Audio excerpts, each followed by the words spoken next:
Okay, सो ये hot seat session है। इसमें आपने हैंड रेज करने हैं। हुएवर वांट्स टू पार्टिसिपेट, जो अभी अपकमिंग वाइवा में कैंडिडेट्स हैं, उनको लाजमी पार्टिसिपेट करना चाहिए। आज के दिन हम टोटल 7 केसेस को डिस्कस करेंगे। और टेबल 2 में जो जीआईटी का पोर्शन है, टोटल 14 केसेस होते हैं। 7+7, 7 cases for each system and 2 examiners, 1 for each, and total time 40 minutes, 20 for each. और आपके सामने स्टॉपर्स रखी हुई होगी and they are so cooperative कि वो आपको बताएंगे बेटा अब आप जल्दी करो, बेटा अब आप। और वो खुद भी फिर बहुत ज्यादा क्वेश्चनिंग नहीं करते, या अगर आपका टाइम हो तो वो थोड़ा सा फिर शायद बात को डिस्कशन की तरफ ले जाते हैं।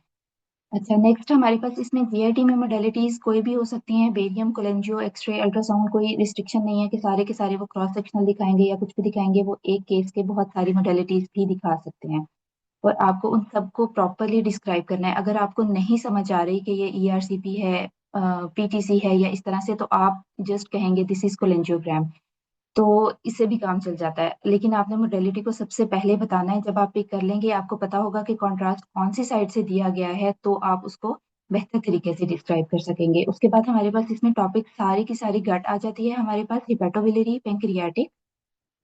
उसके बाद हमारे पास इसमें जो टॉपिक्स हैं वो आते हैं ट्रॉमा, ट्यूमर, इन्फ्लेमेशन, इन्फेक्शन या फिर कॉन्जेनिटल, कुछ भी आ सकता है। अच्छा, नेक्स्ट केस नंबर 1 कौन लेगा? Please raise your hand.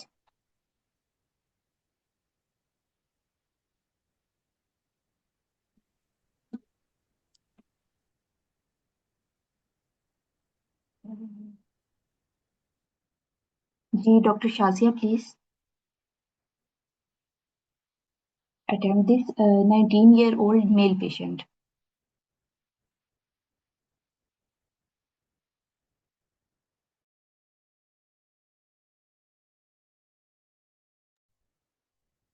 अस्सलाम वालेकुम मैम। अस्सलाम। जी please. Ma'am, I'm provided with a contrast non-CT scan of chest and upper chest at the level of trachea, axial slices, and multiple images of CT scan abdomen at the level of liver and kidneys. Uh, Plain images and the contrast enhanced images in which I can appreciate in the CT scan chest I can appreciate uh, there are multiple well-defined enlarged lymph nodes are present in the highlight areas and the mediastinal areas, and in the CT scan abdomen, I can appreciate multiple well-defined tiny hyperdense lesions are seen, which are involving whole of the liver, and few hyperdense lesions are also involving the spleen. Liver is seen to be enlarged in size, and uh, so on the basis of my finding, my differentials include it can be a case of lymphoma.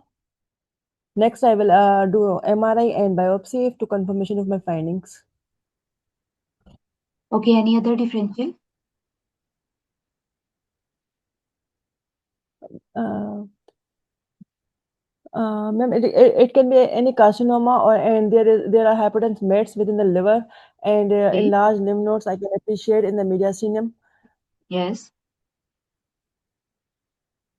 Good. So 19-year-old male के लिए ये आपने जो details बताई हैं ये बिल्कुल ठीक बताई हैं। इसमें जो पॉसिबल डायग्नोसिस हो सकते हैं वो टीबी हो सकता है, लिम्फोमा हो सकता है, मेट्स, सार्कोइडोसिस या एब्सेस। में आपको ये वो चीजें बता रही हूँ जो मैंने वहां पर बोली थी। उसके लिए उन्होंने पूछा कि why did you prioritize the TB over lymphoma. उसके लिए मैंने उन्हें ये बताया था कि जो लिम्फोमा है उसकी जो इन्फिल्ट्रेटिव लीजन्स है, एक तो वो इस तरह से नहीं होते, ये ना थोड़ी सी केजिएटिंग चीज लग रही है। उसके अलावा जो उसका एक लिम्फ नोड का पैटर्न है वो इस तरह से नहीं होता। तो उस पे उन्होंने एग्री किया था कि हाँ, लिम्फ नोड्स का पैटर्न इस तरह से नहीं होता। उसमें जो पैरायोटिक लिम्फ नोड्स होते हैं वो ज्यादातर वेसल्स के अराउंड होते हैं। और बाकी उसके बाद उन्होंने कहा था कि थर्ड डिफरेंशियल आपका क्या होगा। मेटास्टैटिक डिजीज बिल्कुल हो सकता है क्योंकि यंग मेल पेशेंट है। इसमें हमारे पास कोई भी जर्म सेल ट्यूमर हो सकता है। और जब हम कभी भी इस तरह का सिर्फ एब्डोमिनल स्कैन देखते हैं तो हम साथ आगे स्क्रोटल स्कैन एडवाइस करते हैं लाजमी। उसके अलावा सार्कोइडोसिस, उन्होंने एक और डिफरेंशियल पूछा था सार्कोइडोसिस, लेकिन मैंने उनसे कहा था कि मैं इसको नहीं रखूंगी बिकॉज इसमें एज जो है वो डिपेंड, एज जो है ना वो इस चीज को फेवर नहीं कर रही है कि हम सार्कोइडोसिस को रखें। बाकी हमारे पास एब्सेसिस हो सकता है, लेकिन एब्सेसिस में इतनी ज्यादा लिम्फेडिनोपैथी नहीं होगी। इसमें से उन्होंने बहुत से कम क्वेश्चंस पूछे थे, ये सारे के सारे डिफरेंशियल्स आपने उन्हें खुद बताने हैं और उसके बाद उनको डीडी उसको वो कर देना। उन्होंने कहा कि ये बिल्कुल ठीक है, लेकिन फिर आप इसको कंफर्म कैसे करेंगी। मैंने उन्हें बताया कि मैं इसका एफएनए कराऊंगी। उन्होंने ये बात पूछी कि आप इसका एफएनए कैसे करेंगी। मैंने उनसे कहा कि जो कोई असेसेबल लिम्फ नोड होगा उसका, उन्होंने कहा कि आपने कभी डिपार्टमेंट में किया। मैंने कहा जी कहते, फिर आप कैसे करती हैं। मैंने कहा सर मैंने अल्ट्रासाउंड गाइडेड एफएनए की थी ऑफ द लिम्फ नोड, एक दफा एक जिला की भी की थी और एक दफा 2 times I done this in the training. तो उन्होंने कहा कि हाँ ठीक है बिल्कुल आप ऐसे ही करेंगे, टिपिकली ये कोई और टेस्ट भी है। I said sir gene expert करवाएंगे। तो बाकी उन्होंने फिर एक दो साइंस पूछे थे कि और क्या साइंस हो सकते हैं। मैंने बताया कि लिम्फोमा में हमारे पास एक सैंडविच साइन आता है और ये वो, लेकिन वो बस उन्होंने इस बात पे आगे से कोई रिस्पॉन्ड नहीं किया। सच उन्होंने वो फिल्म उतार दी थी। अच्छा, उसके बाद हमारे पास इसमें ना कंपैरिजन में अगर हमने अपनी चीजों को सपोर्ट करना है ना, तो उसमें जो हमारे पास आएगा ना, लिम्फ नोड्स की नेक्रोसिस जो है टीबी, लिम्फोमा और साइकोडोसिस में। टीबी में हमारे पास आते हैं कॉमन, लिम्फोमा में हमारे पास बहुत एग्रेसिव टाइप्स जो होती हैं उसमें आते हैं, उसमें हमारे पास हिपेटोस्प्लीनोमेगैली आती है। साइकोडोसिस में बहुत ज्यादा, इतने ज्यादा लिम्फ नोड्स नहीं आते। लिवर स्प्लीन के लीजन्स जो होते हैं वो ट्यूबरक्लोसिस में टाइनी होते हैं बिल्कुल, और जो लिम्फोमा होता है ना उसमें इन्फिल्ट्रेटिव से लीजन होते हैं, बहुत ज्यादा वेल डिफाइंड नहीं होते। सार्काइडोसिस में हमारे पास बहुत कम आते हैं लीजन्स, लेकिन अगर आए तो फिर वो नोड्यूलर फॉर्म में होते हैं और वो इतने नेक्रोटिक नहीं होते। ठीक है। उसके बाद जो टीबी है हमारे पास, वो आपने देखना है कि ये केजिएटिंग है, और जो साइकोडोसिस है वो नॉन केजिएटिंग है। जो नोडल डिस्ट्रीब्यूशन है टीबी में वो एसिमेट्रिकल होती है, जो लिम्फोमा है उसमें बल्कि along the vessels in the abdomen, और साइकोडोसिस में हमारे पास वो सिमेट्रिकल हाइलर होते हैं या फिर मीडियास्टिनल होते हैं, जिसमें टिपिकल एक गार्लैंड साइन बनता है और वो सारा, और वो ओल्ड एज में होंगे। अच्छा, उसके बाद ग्रेनुलोमेटस का मैंने बता दिया, लिम्फोमा में कोई हमारे पास केजिएशन नहीं होती। जो सिस्टेमिक, दोनों ग्रेनुलोमेटस डिजीजेस हैं, लेकिन एक कैजिएटिंग है एक नॉन कैजिएटिंग है। आपने ये चीज बतानी है, क्योंकि वहां पर मैडम जो थी बैठी हुई, उन्होंने इस तरह से पूछा, लेकिन बस वो फिर फिल्म उतर गई थी। सिस्टेमिक सिम्टम्स में हमारे पास टीबी में और आएंगे, लिम्फोमा में हमारे पास वेरिएबल सिम्टम्स आते हैं। जरूरी नहीं है कि हमारे पास एक्यूट इन्फेक्शन के सिम्टम्स आए, और सार्कोइडोसिस में हमारे पास एसिम्टोमेटिक पेशेंट आता है मोस्ट ऑफ द टाइम। अब इसका जो ये टेबल है ना, जिसका उन्होंने, मैडम ने एक मतलब पूछने की कोशिश की थी कि इनकी लिम्फेडिनोपैथी में क्या डिफरेंस होगा, ये मुझे नेट पे मिला था, ये मुझे अच्छा लगा है। सर्कॉइड और टीबी में वही होगा कि जो सर्कोइडोसिस है उसमें नॉन नेक्रोटिक बायलैटरल हाइलर और सबकैराइनल उसकी क्लासिकल प्रेजेंटेशन होगी, और टीबी में कैसे भी हो सकते हैं। इसमें साइकोडोसिस में हमारे पास एसिमेट्रिकल हो सकते हैं, और जो टीबी है उसमें नेक्रोसिस होगा। बस आपने ये जो छोटी मोटी चीजें हैं ना, बस माइंड में आपने रख लेनी है, और कुछ भी नहीं है वहां पर। हो सकता है कि एटिपिकल केसेस हैं बहुत ज्यादा, लेकिन अच्छा हाँ, इसमें जो कैल्सिफिकेशन है वो अगर आपको नजर आ जाए तो वो फिर सार्कोइडोसिस को फेवर करती है। बाकी आप उसके साथ उसको ये भी कह सकते हैं कि हम इसको प्रीवियस इमेजिंग इसकी देखेंगे, हम इसकी बायोप्सी करेंगे, हिस्टोपैथोलॉजी करेंगे, और ये सारी चीजें जो है। ठीक है। अब हमारे पास इसके बाद नेक्स्ट केस कौन लेगा प्लीज, डॉक्टर साइमा। जी मैम। डॉक्टर समिया। समिया, हाँ Samiya please attempt this. I am provided with part image of MRCP in which I can appreciate that common bile duct is dilated and intrahepatic biliary channels are also mildly dilated. I can appreciate that there is abrupt cutoff or noted at the distal end of CBD, and uh, I can appreciate that pancreatic duct, visualized part of pancreatic duct appear normal, and no filling defect noted in the CBD, and no any abnormal signal, abnormal signal noted in the CBD. Based on these findings, my likely differentials include, as this is the abrupt cutoff, this is likely suggest any malignant process, or this could be the if if patient has any previous procedure, so this could be post procedure CBD ligation. ठीक है, फिर अब आप इसको confirm कैसे करेंगे। आपने and तक पहुंचाना है इसको, कि उसको मैनेज कर देना है आपने। Further, I will confirm by history of the patient. ठीक आई है। Will ask for the history of the patient, कि अगर कोई इसका पहले कोई प्रोसीजर हुआ है तो ये सीबीडी लाइगेशन की वजह से हो सकता है, और अगर कोई अब ठीक। अब्रप्ट कट ऑफ हुआ है या कोई वेट लॉस की हिस्ट्री या कोई प्रीवियस उसकी इमेजिंग है, सीटी वगैरह है, तो फिर उसमें भी हम देख लेंगे कि ये कोई प्रेगनेंसी की वजह से है या कोई पोस्ट प्रोसीजर है। अगर वो उसमें कोई और प्रोसीजर बाकी वगैरह नहीं है। इसमें अगर उसमें कोई हाँ जी। प्रोसीजर की हिस्ट्री नहीं है, एग्जामिनर ने आपको कहा है कि there is no history of any procedure और any intervention, how will you proceed then? Then previous imaging देखूंगी, उसमें देखूंगी कि कोई पहले सीटी हुए हैं या कुछ, तो उसमें देखूंगी कोई कोलेंजियो कार्सिनोमा या कोई डिस्टर जैसे कोलेंजियो कार्सिनोमा होते हैं वो तो नहीं है। और बाकी यही हिस्ट्री का तो रिलेट करूंगी। ठीक है, इसमें ऐसा क्या सपोर्टिव एविडेंस आपको लग रहा है कि आपने कहा है ये पोस्ट प्रोसीजर हो सकता है? बिल्कुल अब्रप्ट जैसे होता है ना कट ऑफ, जी। वैसे लग रहा है जैसे इस वजह से लगा था।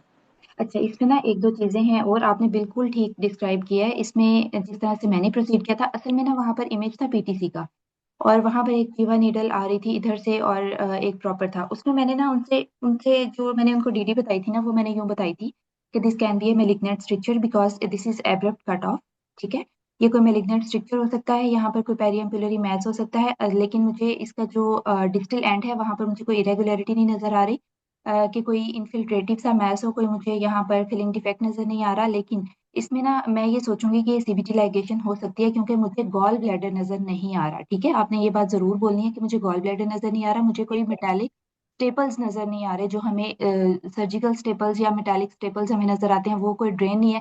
क्योंकि जो रिसेंट पोस्ट ऑप पेशेंट में सीबीटी लाइगेशन में आ जाती है ना, उनमें या तो टी ट्यूब डली हुई होती है, उनमें टी ट्यूब ज्यादातर होती है, या उनमें बायलोमा फॉर्मेशन होती है, या उनमें सर्जिकल स्टेपल्स होते हैं, जीबी जो है वो मिसिंग होता है।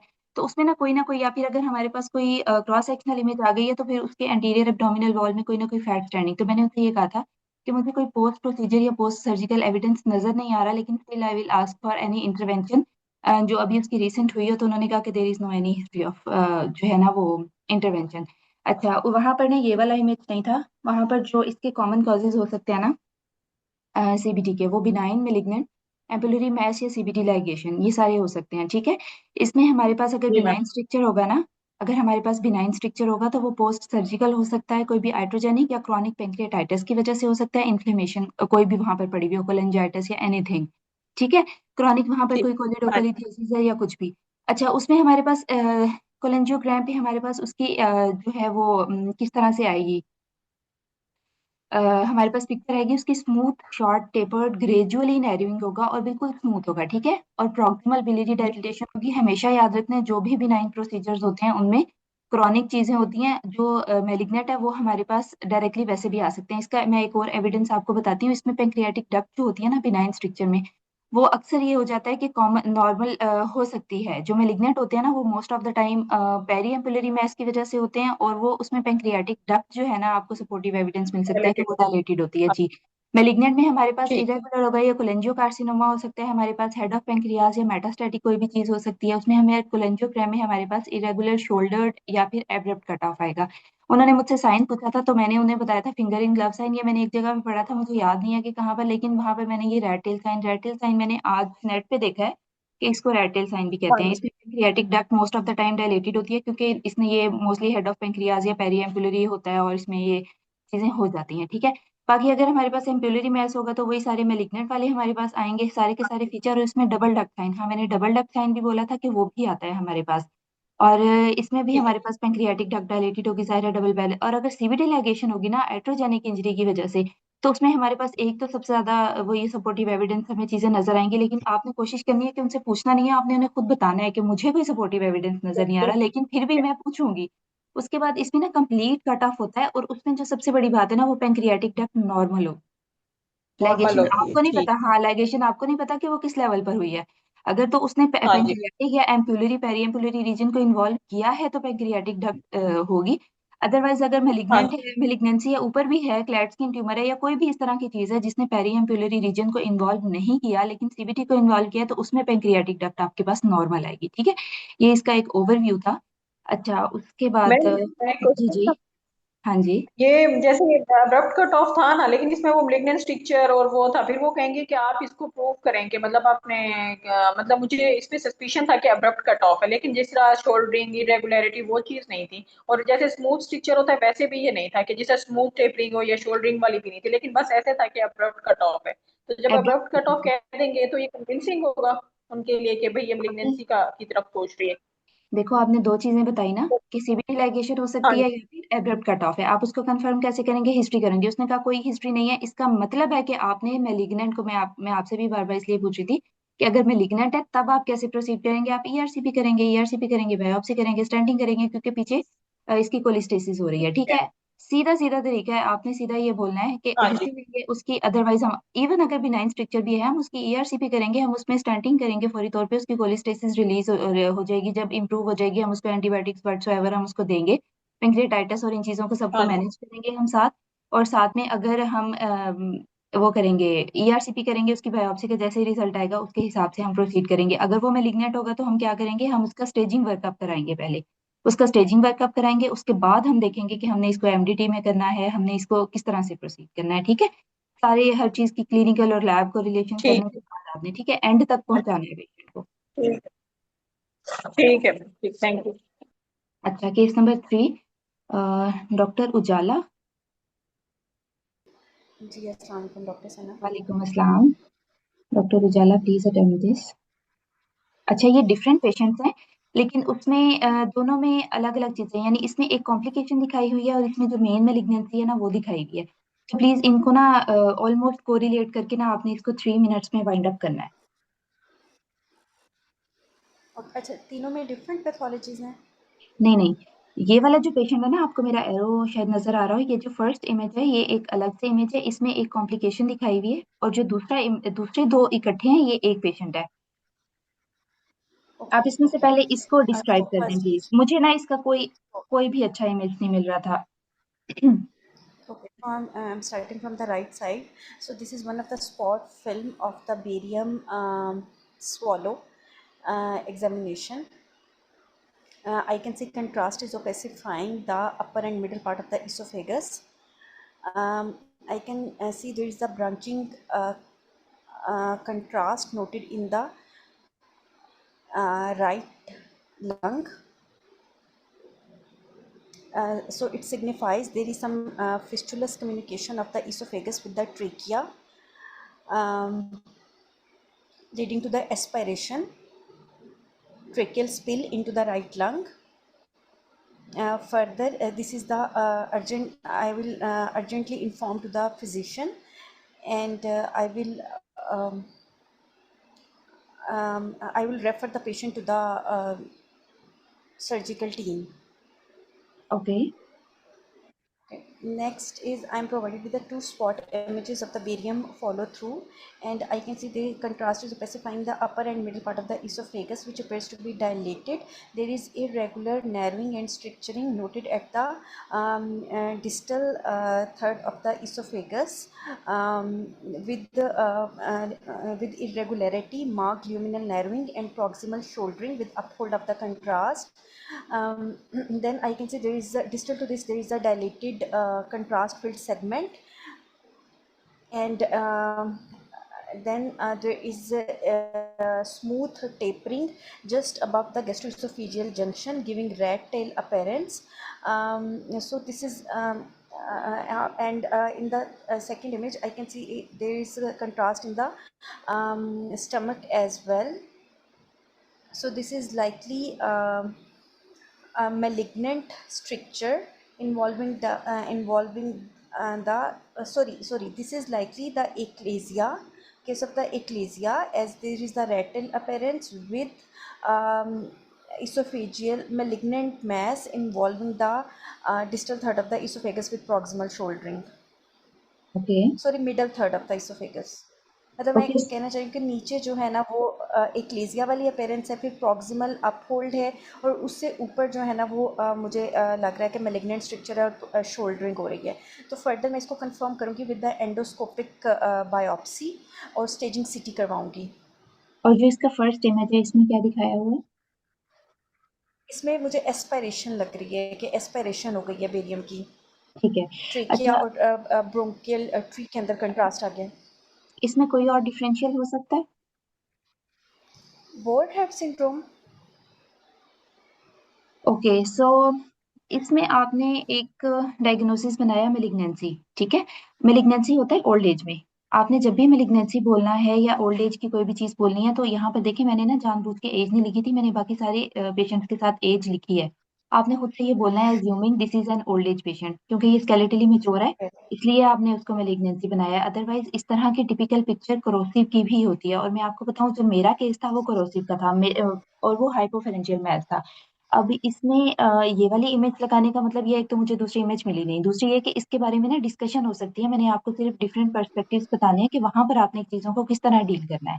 आपने इस तरह से डील करना है कि अगर वो यंग पेशेंट था, उसने कोरोसिव इनटेक लिया हुआ था और वहां पर लंग्स में कॉन्ट्रास्ट गया हुआ था, वहां पर जो डिस्कशन थी ना वो बिनाइन वर्सेस मेलिग्नेंट की थी और एस्पिरेशन वर्सेस फिस्टुला की थी।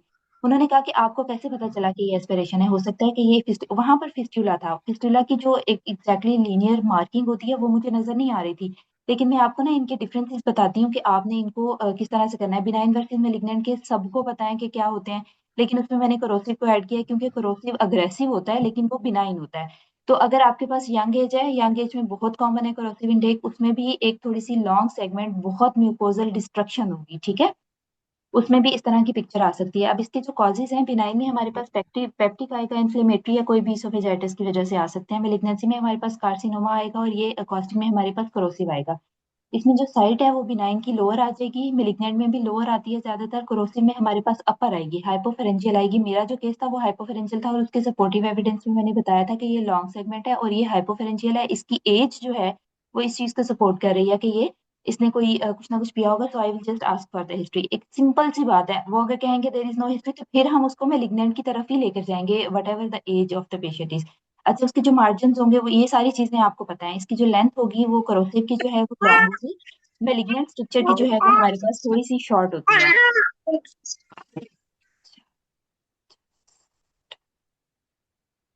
है।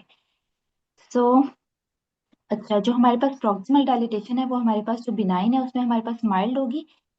इसमें हमारे पास मेलिग्नेंट में मार्क्ड अपहोल्ड ऑफ कॉन्ट्रास्ट के तौर पे हम इसे कह सकते हैं कि प्रॉक्सिमल डायलिटेशन है या नहीं। और जो कोरोसिव है इसमें हमारे पास वेरिएबल हो सकती है। जो एस्पिरेशन और फिस्टुला का डिफरेंस है, मोस्ट ऑफ द टाइम मैंने ये प्रिपेयर नहीं किया हुआ था, लेकिन मैं वहां पर मतलब आपको इतना ओरिएंटेड होना है कि आप पूरी तौर पे उस चीज को देख सको। एस्पिरेशन में ये होता है कि स्टेसिस एंड रिगर्जिटेशन हो जाती है अबव द टाइट स्ट्रक्चर, और जो ट्रेकियोएसोफेजियल फिस्टुला है उसमें जहाँ पर स्ट्रक्चर होता है वहीं से आपको नर्विंग नजर आएगी। इसका मतलब ये है कि जो एस्पिरेशन है ना उसमें हमारे पास जो फंक्शनल ओवरफ्लो है वो अबव द स्ट्रक्चर होता है, उसमें जो अपर ट्रेकिया होगा ना एस्पिरेशन में हमेशा वो इन्वॉल्व होगा। जो फिस्टुला है उसमें अपर जो ट्रेकिया या अपर एयरवे, जिस तरह यहाँ पर एस्पिरेशन हुई है ना, आपने ये बहुत अच्छा पिक किया है। तो इसमें एस्पिरेशन में ये वाला जो ट्रेकिया ना ये सारा आउटलाइंड होगा, लेकिन जो मेरा केस था उसमें यहाँ तक आ रहा था इसोफेगस, और इसोफेगस के बाद डायरेक्टली यहाँ से जो ब्रोंकस है ब्रोंकस में उसका फिस्टुला बना हुआ था। ये दोनों डिफरेंसेस आपने याद रखने हैं। अच्छा, उसके डॉक्टर बाद सना, आपका मार्कर नज़र नहीं आ रहा, पॉइंटर आपका। अच्छा मैं अपना पॉइंटर यूज कर रही हूँ, मुझे पता नहीं था, मैं देखती हूँ यहाँ पर। अ, अच्छा, अभी तक की बात मेरी समझ आ गई है ना आपको कि हाइपोफेरेंजियल जी जो जी। सॉरी अपर ट्रेकिया होगा वहां पर हमें हमें जो एस्पिरेशन है वो नजर आएगी। बाकी जो हमारे पास टाइमिंग है वो अकर्स ड्यूरिंग द स्वेलिंग और reflex occurs after the swelling होती है, और जो इसका पैटर्न है वो हमारे पास क्या होगा, डिफ्यूज या ब्रोंकियल ओपेसिफिकेशन होगी एस्पिरेशन में। सारे का सारा ट्रेकिया इन्वॉल्व होगा, लेकिन ट्रेकियोएसोफेजियल फिस्टुला में हमारे पास लोकलाइज्ड लीनियर ट्रैक बना हुआ होगा। और बाकी वही है कि जो मेलिग्नेंट या अग्रेसिव लीजन्स होंगे उसमें हमारे पास वो फिस्टुला बन रहा होगा, और जो हमारे पास ओल्ड एज इस तरह से कोई भी पेशेंट होगा उसमें ज्यादातर हमारे पास एस्पिरेशन होगी, या फिर कोई अगर डिसमोटेलिटी या इस तरह से कोई भी चीज अगर आ जाती है तो। अच्छा, अब इसके बाद नेक्स्ट केस कौन लेगा please doctor? Doctor Sana, sorry, मुझे ये पूछना था कि ये जो अभी केस मैंने प्रेजेंट किया है जी उसमें जो एस्पिरेशन है, ये जो ऊपर हमें सारा कंट्रास्ट फील्ड स्ट्रक्चर नज़र आ रहा है, दिस जी। दिस इज ट्रेकिया, ये ट्रेकिया है। यस, बिल्कुल ऐसे ही है जो और अपर मतलब एयरवे ये, है। जी जी जी जी, अपर एयरवे वो हमें पूरे का पूरा ट्रेकिया थ्रू एंड थ्रू नज़र आ रहा है, फिर ब्रोंकस और आगे सेगमेंटल ब्रोंकाई, और जी हमें ये सारा बिल्कुल। कंट्रास्ट इसमें नज़र आ रहा है, इसलिए हम इसको कह रहे हैं कि ये एस्पिरेशन है। अगर जी ये फिस्टुला होता तो हमें एक अलहदा से एक दो ट्रैक्स हमें नज़र आते, और अपर ट्रेकिया हमें नॉर्मल नज़र आता और बिल्कुल, नीचे वाले किसी भी लेवल पे हमें एक फिस्टुलस कम्युनिकेशन नज़र आता। बिल्कुल ऐसा ही है, ऐसे बिल्कुल ही। ऐसा ही है, हाँ जी ओके, बिल्कुल ऐसे ही। ठीक है, और हो सकता है थैंक कि यू। अगर एग्जामिनर ने वो आपको दिखाना होगा ना तो उसमें वो आपको वो लीनियर ट्रैक एग्जैक्टली दिखाएंगे भी। उसके अलावा जो मेलिग्नेंट होता है ना उसमें आपने वर्टिब्रास पे कमेंट करने होते हैं कि जो विजुअलाइज्ड वर्टिब्रल बॉडी है there is no any sclerotic और लिटिल।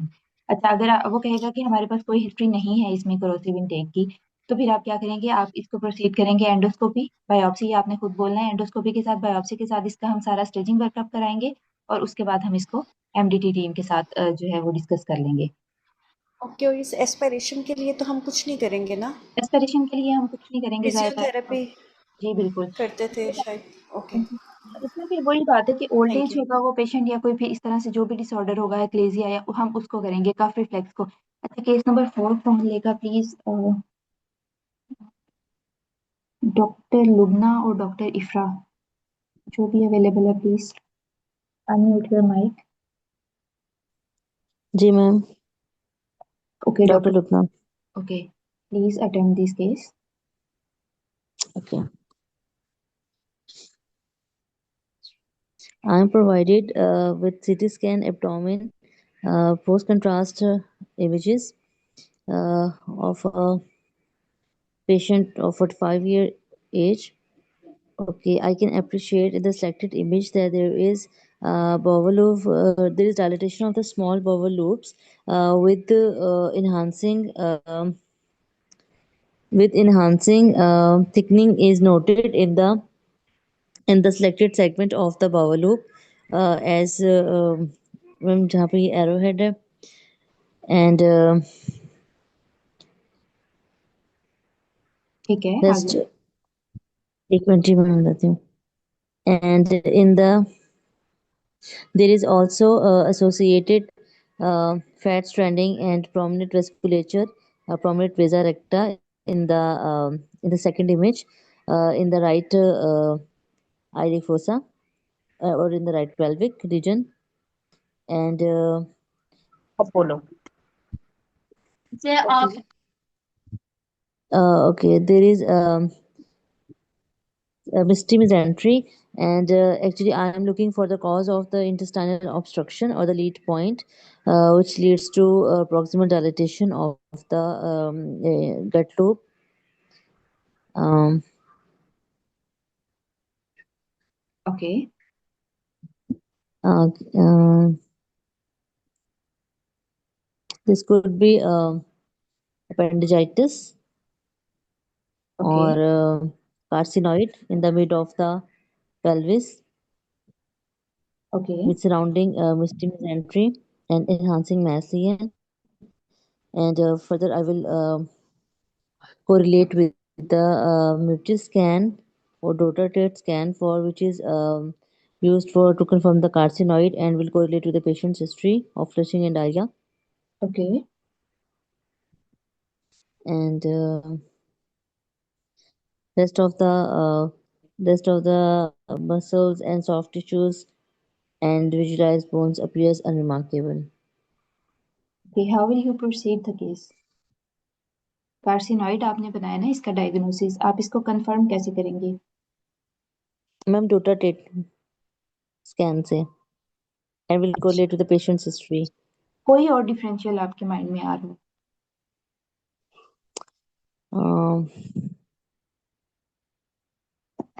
चलें ठीक है, हम इसको आगे थोड़ा सा प्रोसीड करते हैं। इसके डिफरेंस असल में ना ये है, देखिए आपने अपेंडिजाइटिस बनाया ना, इतने बड़े बड़े और इतने स्किप लीजन्स जो हैं वो अपेंडिजाइटिस में नहीं आते। ठीक है, राइट आलिक फोसा ये है, लेकिन इसमें बहुत सारे गट लूप्स इन्वॉल्व हैं और बहुत सारे इन्वॉल्व नहीं भी हैं, यानी कि इसमें स्किप लीजन्स आ रहे हैं। इसमें क्या आ रहा है, hmm. मेसेंटेरिक जो मिस्टी मेसेंट्री आ रही है, सारा कुछ आ रहा है इसमें। सब म्यूकोजल एडीमा है, ये देखें, ये जो आपको लाइन नजर आ रही है, मुझे मार्कर यूज करना नहीं काउंटर आ नहीं आ रहा। रहा। एक मिनट में देखती हूँ अगर मेरे पास कोई ऐसा ऑप्शन होगा। अच्छा खैर, इसमें आपको ये जो गट का ल्यूमेन नजर आ रहा है, गट का ल्यूमेन नजर आ रहा है आपको, इसके अंदर देखें जो जी जी सिग्नेचर, इसका जो म्यूकोजा है वो इनहेंस कर रहा है, और जो म्यूकोजा के अंदर जो म्यूरल है वो नॉन इनहेंसिंग है, वो एडीमा आ रहा है। ठीक है, और उसके बाद जो हमारे पास बाहर की ठीक एडवेंटिक्युलर है। की लेयर है वो हमारे पास फाइब्रस वैसे ही नजर आ रही है। ये जो एक टिपिकल पैटर्न नजर आ रहा है, इसका मतलब है कि जो इसका गट सिग्नेचर है वो मेंटेन्ड है एवरीवेयर, उसके साथ मिजेंटेरिक इन्फ्लेमेटरी चेंजेस आ रही हैं, स्किप लीजन्स है, एज हमारे पास कोरिलेट करिए। हम इसमें सबसे पहला जो डायग्नोसिस रखेंगे ना वो हम रखेंगे इसका इन्फ्लेमेटरी बाउल डिजीज का। ठीक है, इन्फ्लेमेटरी का हम रख सकते हैं, इन्फेक्शियस का रख सकते हैं, या इस्कीमिक का रख सकते हैं। यंग एज में ठीक होता है। है क्रोहन्स, इन्फेक्शियस जो है वो किसी भी एज में हो सकता है, इस्केमिक ज्यादातर ओल्ड एज में होता है। इसकी जो डिस्ट्रीब्यूशन है वो सेगमेंटल स्किप आते हैं। अब या तो वो लगाते हैं इंटेरोग्राफी, और ये अक्सर आ जाता है क्रॉन्स या जो कोलाइटिस है, क्योंकि ये ज्यादातर हमने बेरियम पे देखे होते हैं। इसको ना आप सीटी पे एक दफा देखें, और सीटी के जितने ही इसके साइंस है ना, कॉम साइन है और हेलो साइन एक आता है इसमें, और जो मिसेंटेरिक बाकी सारे लिम्फ नोड्स आते हैं, इसके ब्लियंस आता है, इसके जो हाउस्ट्रेशंस का पैटर्न है, और सारा रेडियोपीडिया पे बहुत अच्छा दिया हुआ है। ये आपने क्रॉन्स और इसको सीटी पे जरूर देखना, सीटी और एमआरआई पे। इसके जो वॉल पैटर्न है वो ट्रांसम्यूरल थिकनिंग होती है। इन्फेक्शियस में हमारे पास सिमेट्रिकल थिकनिंग होगी, या फिर इसमें इस्केमिक में भी हमारे पास मेट्रिकल थिकनिंग हो सकी। इसमें जो मिजेंट्री है ना, इसमें आप देखेंगे कि जहां पर मिजेंटेरिक चीजें आती है ना, वहां पर आपने क्रॉन्स को और कोलाइटिस को सबसे पहले रखना है, डिपेंडिंग ऑन द डिस्ट्रीब्यूशन। ठीक है। इन्फेक्शियस में हमारे पास माइल्ड फैट स्ट्रेनिंग होती है सिर्फ। इस्केमिक में हमारे पास फिलिंग डिफेक्ट्स नजर आते हैं, जो वेसल्स हमें नजर आ रही होंगी उसके अंदर।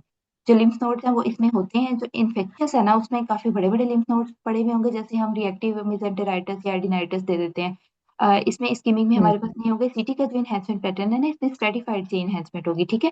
वेजर रेक्टा जो है वो इनहेंस हो रहे होंगे। इन्फेक्शियस में हमारे पास होमोजेनस म्यूकोजल इनहेंसमेंट होगी और डिमिनिश्ड इनहेंसमेंट होगी। किसमें? स्कीमिक में ज़ाहिर है, क्योंकि स्कीमिया हो रहा है। और इसकी हम कंफर्मेशन कैसे करते हैं? कोलोनोस्कोपी और बायोप्सी के साथ कर देते हैं। ठीक है। इन्फेक्शियस में हमारे पास एक हिस्ट्री होगी। इसमें हमने क्या, अच्छा इनकी ना फिर आगे डिफरेंस आ जाता है मैनेजमेंट पे। आपने बताना है कि अगर अगर हमारे पास क्रॉन्स डिजीज आएगी, हम इसको इम्यूनोसप्रेसेंट देंगे, हम इसकी डाइट मॉडिफिकेशन करेंगे, रेस्ट ऑफ बाउल और वो सारी चीजें करेंगे। अगर इन्फेक्शियस है तो फिर हम इसको एंटीबायोटिक्स देंगे, फिर हम इसको इम्यूनोसप्रेसेंट नहीं देंगे। और जो इस्कीमिक है उसमें हम सीटी एंजियोग्राफी कराएंगे, और उसको इंटरवेंशन की तरफ जो है वो हम इसको प्रोसीड कर देंगे। ठीक है। तो ये जो थे वो थोड़े से ठीक। चीजें थी। जो वहां पर केसेस आते हैं बिल्कुल बेसिक लेवल के आते हैं, बिल्कुल। लेकिन फिर आगे डिपेंड करता है कि एग्जामिनर आपसे पूछता कैसे। या जैसे आपने कार्सिनॉइड बोला, तो वो आपसे सारा वाइवा कार्सिनॉइड पे लेगा। ठीक है। जरूरी नहीं है कि वो कुरान से आप बाहर आएंगी, आप हम्म। बिल्कुल पास होंगी और आप कहेंगे मेरा तो एक कार्सिनॉइड का केस था, और जो दूसरा बंदा पास हुआ होगा वो कहेगा अच्छा कार्सिनॉइड का तो कैसा कोई केस ही नहीं था। तो इट टोटली डिपेंड्स कि आपने वहां पर चीजों को किस तरह से प्रोसीड किया है। अच्छा, case number 5 please. Doctor Shazia. Doctor Shazia please आप अटेंड करें। जी ma'am.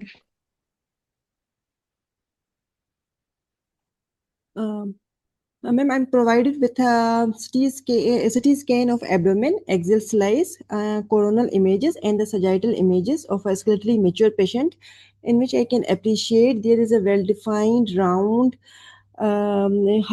hypodense lesion is noted, which is involving the predominantly on the right iliac fossa. And on the coronal images, I can appreciate there is this is lesion is a tubular in appearance and having a well-defined enhancing walls.